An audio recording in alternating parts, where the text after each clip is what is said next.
بسم اللہ الرحمن الرحیم۔ میں ہوں محمد کمال منہاس ایم کے ایجوکیشنل ریسورس کے ساتھ آپ کی خدمت میں حاضر ہوں۔ ہمارا آج کا اگلا لیکچر کورس کوڈ 436 سیرت طیبہ علامہ اقبال اوپن یونیورسٹی کا باب نمبر 5 حیات طیبہ مدنی دور دوم۔ آج کا ہمارا جو ٹاپک ہے اس چیپٹر کا لاسٹ ٹاپک ہے، تو اس میں ہم بیان کریں گے جیش اسامہ کی روانگی اور وصال نبی صلی اللہ علیہ وسلم کے واقعات کو۔ تمام دوستوں سے گزارش ہے کہ میرے چینل کو سبسکرائب کریں، اس کے علاوہ بیل آئیکن میں آل پر کلک کریں تاکہ آنے والی ہر ویڈیو آپ تک پہنچ سکے۔ چلیں اب بڑھتے ہیں ویڈیو کی جانب۔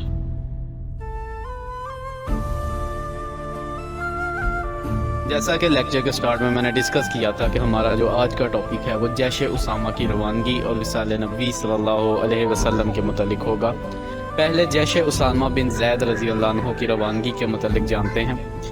رسول اکرم صلی اللہ علیہ وسلم کے حجۃ الوداع کے موقع تک عرب کا اکثر حصہ مسلمان ہو چکا تھا، لیکن عرب کے شمالی حصے یعنی شام اور روم میں ابھی تک عیسائی سلطنت تھی۔ ان کی طرف سے ہر وقت خدشہ رہتا تھا کہ کہیں سر نہ اٹھائیں اور موتا کی طرح پھر مسلمانوں کو گھیرے میں لے لیں۔ روم اور شام کے عیسائیوں کے ذمہ ابھی تک حضرت زید بن حارثہ رضی اللہ عنہ، جعفر طیار رضی اللہ عنہ اور عبداللہ بن رواحہ جیسے صحابہ کرام کا قصاص بھی تھا۔ اس لیے مسلمانوں کی حجۃ الوداع سے واپسی پر زیادہ عرصہ نہ گزرا تھا کہ رسول اللہ صلی اللہ علیہ وسلم نے شام پر چڑھائی کرنے کے لیے زیادہ سے زیادہ فوج کو جمع ہونے کا حکم جاری فرمایا۔ اس فوج میں حضرت ابوبکر صدیق رضی اللہ عنہ اور حضرت عمر فاروق رضی اللہ عنہ جیسے بلند پایہ صحابی بھی تھے، لیکن لشکر کی سپہ سالاری اسامہ بن زید رضی اللہ عنہ کو عطا ہوئی، جن کی عمر بمشکل 25 برس تھی۔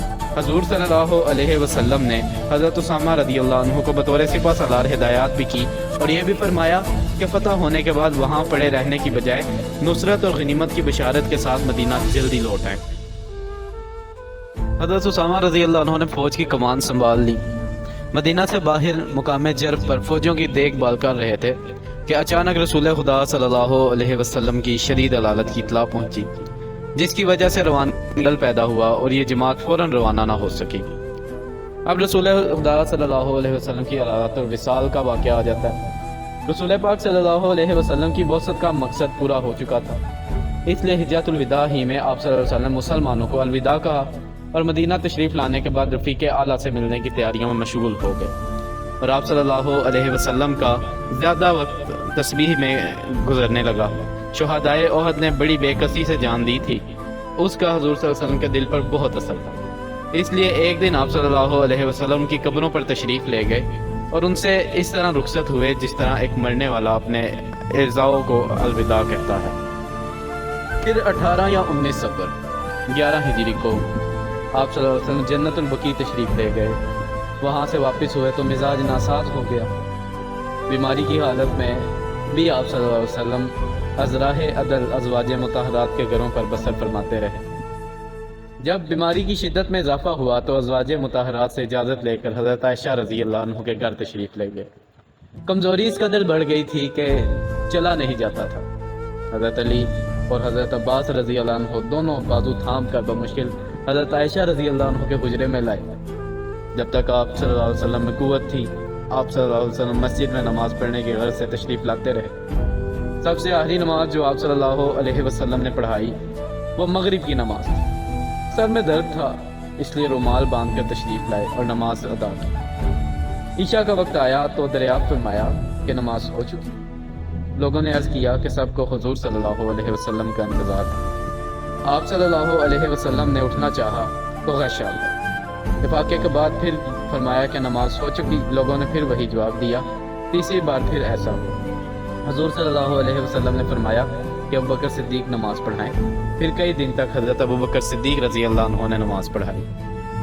وصال سے 4 دن پہلے ظہر کی نماز کے وقت آپ صلی اللہ علیہ وسلم کی طبیعت کچھ سکون پذیر ہوئی۔ آپ صلی اللہ علیہ وسلم نے غسل فرمایا اور حضرت علی رضی اللہ عنہ اور حضرت عباس رضی اللہ عنہ تھام کر مسجد میں گئے۔ جماعت کھڑی ہو چکی تھی اور حضرت ابوبکر صدیق رضی اللہ عنہ نماز پڑھا رہے تھے۔ آہٹ پا کر حضرت ابوبکر صدیق رضی اللہ عنہ پیچھے ہٹنے لگے، لیکن آپ صلی اللہ علیہ وسلم نے اشارہ سے منع کر دیا اور ان کے پہلو میں نماز بیٹھ کر پڑھی۔ آپ صلی اللہ علیہ وسلم کو دیکھ کر حضرت ابوبکر صدیق اور حضرت ابوبکر صدیق کو دیکھ کر اور لوگ نماز ادا کرتے جاتے تھے۔ نماز کے بعد آپ صلی اللہ علیہ وسلم نے خطبہ دیا، جو آپ صلی اللہ علیہ وسلم کی زندگی کا سب سے آخری خطبہ تھا۔ آپ صلی اللہ علیہ وسلم نے فرمایا، خدا نے اپنے ایک بندے کو اختیار عطا فرمایا کہ خواہ دنیا کی نعمتوں کو قبول کرے یا خدا کے پاس جو کچھ ہے اس کو قبول کرے، لیکن اس نے خدا کے پاس کی چیزیں قبول کی۔ پھر فرمایا، سب سے زیادہ میں جس کی دولت اور محبت کا ممنون ہوں وہ ابو بکر ہیں۔ اگر میں دنیا میں کسی کو اپنی امت میں سے اپنا دوست بنا سکتا تو ابو بکر صدیق رضی اللہ عنہ کو بناتا، لیکن اسلام کا رشتہ دوستی کے لیے کافی ہے۔ مسجد کے رخ کوئی دریچہ ابو بکر رضی اللہ عنہ کے دریچے کے سوا باقی نہ رکھا جائے۔ تو ان سے پہلی قوموں نے اپنے پیغمبروں اور بزرگوں کی قبروں کو عبادت گاہ بنا لیا ہے۔ دیکھو تم ایسا نہ کرنا، میں منع کرتا ہوں۔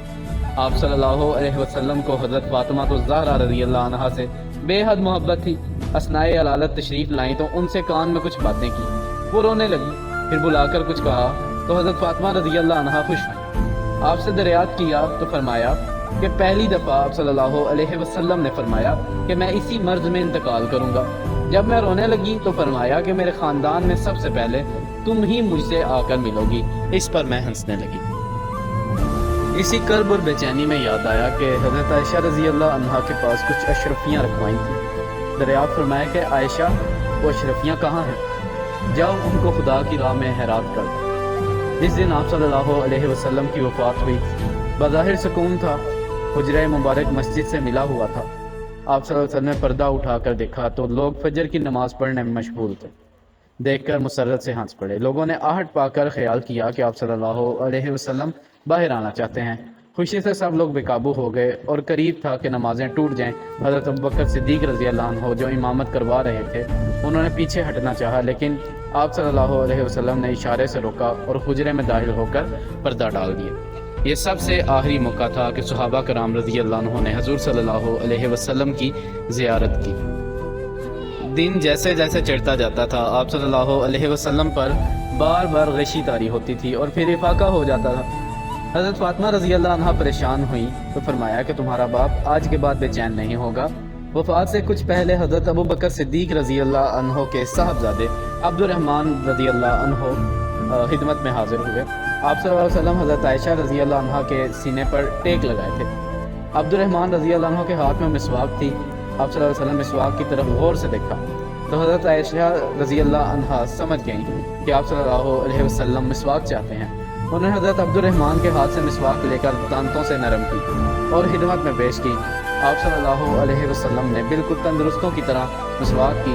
آپ صلی اللہ علیہ وسلم کی وفات کا وقت قریب تھا۔ سینے میں سانس کی گڑگڑاہٹ محسوس ہوئی۔ اتنے میں لب مبارک ہلے تو لوگوں نے یہ الفاظ سنے، نماز اور غلام۔ پاس ہی پانی کا برتن رکھا تھا، اس میں بار بار ہاتھ ڈالتے اور چہرہ پر ملتے، چادر کبھی منہ پر ڈال لیتے کبھی ہٹا دیتے تھے۔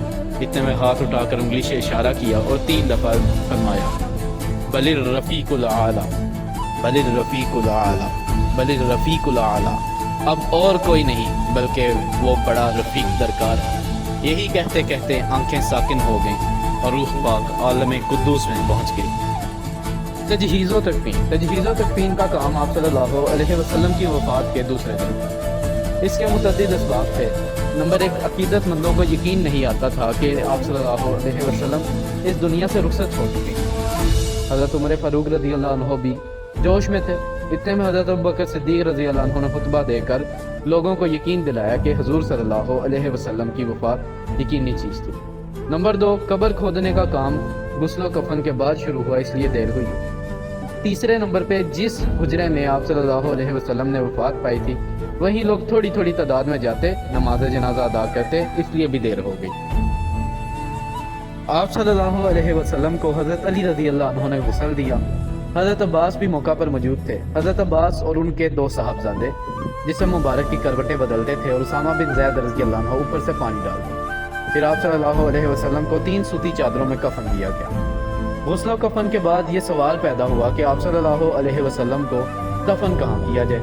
حضرت ابوبکر صدیق رضی اللہ عنہ نے کہا، نبی جس مقام پر وفات پاتا ہے وہیں دفن بھی ہوتا ہے، اس لیے حضرت عائشہ رضی اللہ عنہ کے حجرے میں ہی قبر کھودنا تجویز ہوئی۔ پھر حضرت ابو طلحہ رضی اللہ عنہ نے قبر کھودی۔ اور جسم مبارک کو حضرت علی فضل بن عباس، اسامہ بن زید اور حضرت عبد الرحمن ابن عوف نے قبر میں اتارا۔ اس طرح 63 برس تک یہ چاند اپنے نور سے دنیا بھر سے جہالت کی ظلمتوں کو مٹانے کے بعد پردہ پوش ہو گیا۔